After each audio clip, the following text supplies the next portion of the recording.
Personally, I love the K2. It's just an awesome recreation of such a classic synthesizer with those fat and raunchy filters that just ooze with goodness and character. But what if it had PWM? And what if it had oscillator sync? And what if you didn't need a converter to connect it to your modular gear? Introducing the Behringer K2MKII. Let's check it out.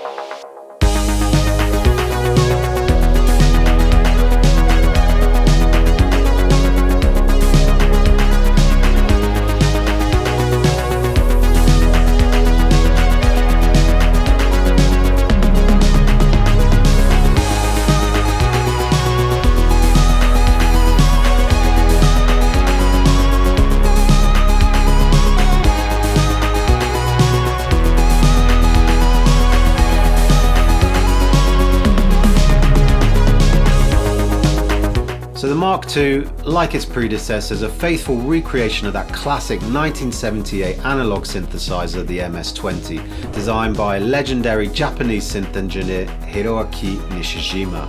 It's been revered and adopted by a host of iconic artists through the decades, from the likes of Jean-Michel Jarre, Keith Emerson and Depeche Mode in the 80s, to The Prodigy, Daft Punk, Air, Monsieur Oiseau, Aphex Twin in the 90s, and right through to the modern age with the likes of Deadmau5, Chromeo, Noisia and Nicolas Jarre. So the K2 Mark II has all the functionality and fatness of sound as the Mark I, but with the added extra features that really open up this classic circuit to a whole new level in expressiveness and a palette of sound. Firstly, on the patch bay, there's now a volt per octave CV input, so no need for a Hertz to volt converter anymore to connect it to your modular setup. There's also an added reverse trigger input, and a really exciting feature is the added pulse width modulation input, a real boost to fattening up that oscillator. Then moving to the oscillator section, there's now an added switch to sync oscillator 2 to oscillator 1, giving you the ability to create those delicious sync sounds. And of course, when syncing the oscillators, you want to have the option of sending the LFO only to the synced oscillator, so below there's now an FM switch to do that.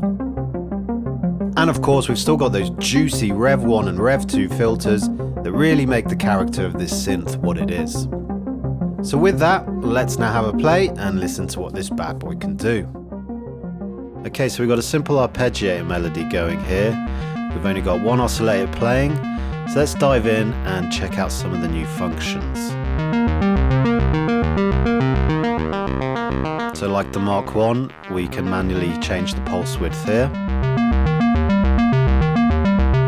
So let's connect the modulation output to the PWM input and let's modulate that pulse width.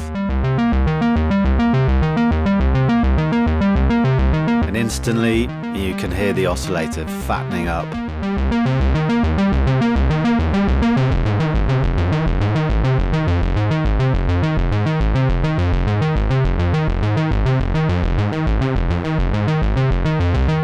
So let's bring in the second oscillator.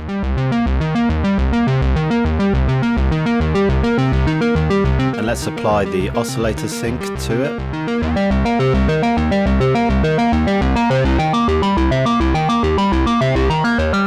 And now we've got sync sounds on a K2. And we can of course modulate it.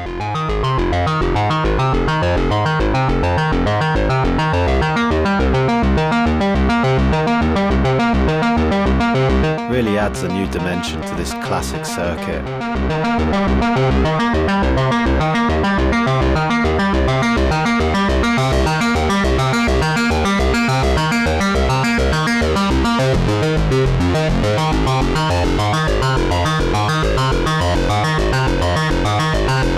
Yeah, that's sounding nice, really fun to play with.